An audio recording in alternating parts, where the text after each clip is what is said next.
आमला एकादशी की कथा।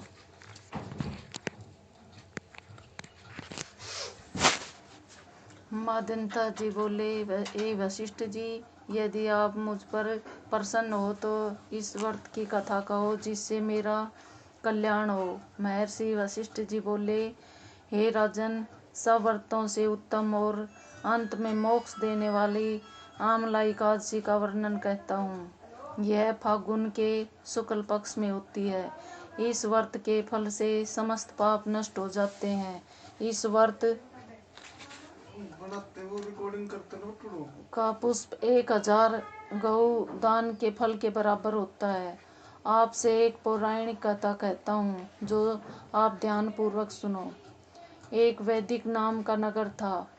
उस नगर में सब ब्राह्मण, वैश्य, क्षत्रिय, शूद्र चारों वर्ण आनंद पूर्वक रहते थे। उस नगर में सदैव वेद ध्वनि गूंजा करती थी। उस जगह पापी, दुराचारी, नास्तिक आदि कोई नहीं था। उस नगर में चैत्ररथ नामक चंद्रवंशी राजा राज्य करता था। वह महान विद्वान तथा धार्मिक था। उस राज्य में कोई भी दरिद्र तथा कंजूस नहीं था। उस नगर के सब निवासी विष्णु भक्त थे। वहाँ के निवासी वर्द से बालक प्रत्येक एकादशी का व्रत करते थे। एक समय फागुन के शुक्ल पक्ष की आमला एकादशी की नामक एकादशी आई। उस दिन राजा के से प्रजा तक, वर्द से बालक तक तथा सब ने हर्ष सहित उस एकादशी का व्रत किया। राजा अपनी प्रजा के साथ मंदिर में जाकर पूर्ण कुटुंब स्थापित करके तथा धूप, दीप, नैवेद्य, पंचरत्न, छत्र आदि से धात्री का पूजन करने लगे।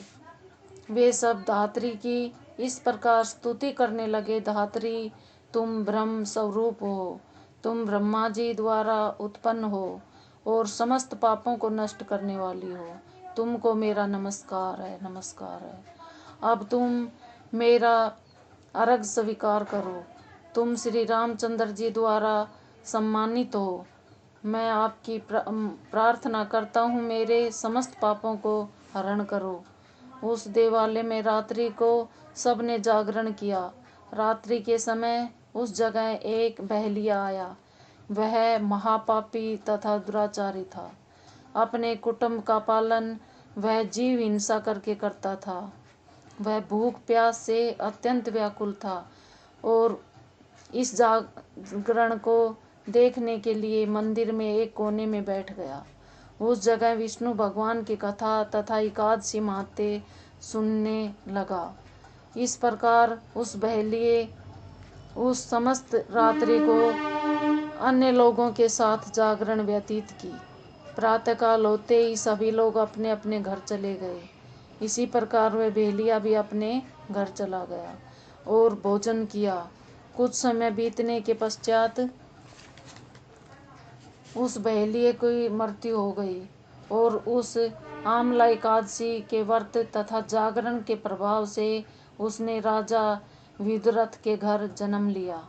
उसका नाम वसुरथ रखा गया। बड़े होने पर वह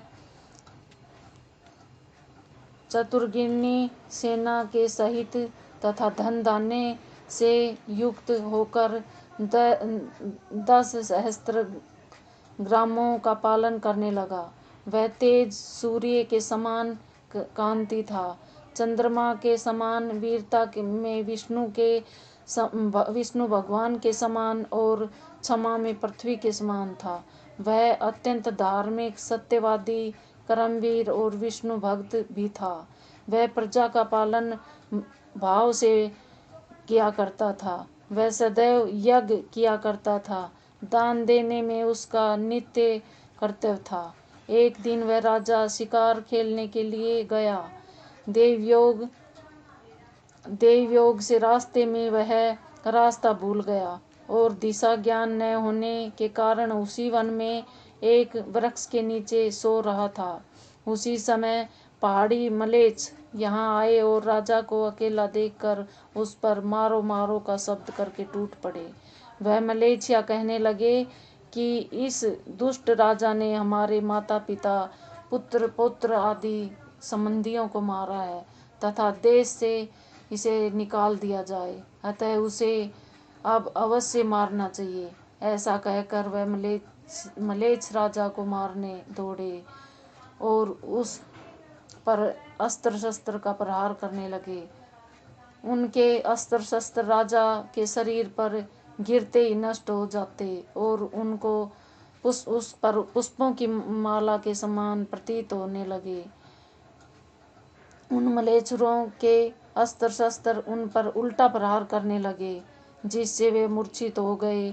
उस समय राजा के शरीर में एक दिव्य स्त्री प्रकट हुई। वह स्त्री अत्यंत सुंदर थी तथा सुंदर वस्त्रों तथा आभूषणों से अलंकृत थी। उसकी भ्रुकुटी टेढ़ी थी, उसकी आंखों से लाल लाल अग्नि निकल रही थी। वह उस समय दूसरे काल के समान प्रतीत होती थी। वे मलेच्छरों को मारने दौड़ी और समस्त मलेच्छरों को काल के गाल में पहुंचा दिया। जब राजा जगा तब उन मलेच्छरों को मरा हुआ देखकर सोचने लगा कि इन शत्रुओं को किसने मारा है, मेरा इस वन में कौन हितैषी है। जब वह राजा ऐसा विचार कर रहा था, तभी आकाशवाणी हुई और कहने लगी, हे राजन, इस संसार में मेरी विष्णु भगवान के अतिरिक्त कौन रक्षा कर सकता है। इस आकाशवाणी को सुनकर राजा अपने नगर को वापिस गया और सुखपूर्वक राज करने लगा। महर्षि वशिष्ठ जी बोले, हे राजन, यह सब आमला एकादशी का व्रत करने का प्रभाव है। जो मनुष्य इस आमला एकादशी का व्रत करते हैं, वे प्रत्येक कार्य में सफल होते हैं और अंत में विष्णु लोक को जाते हैं। आमला एकादशी की जय।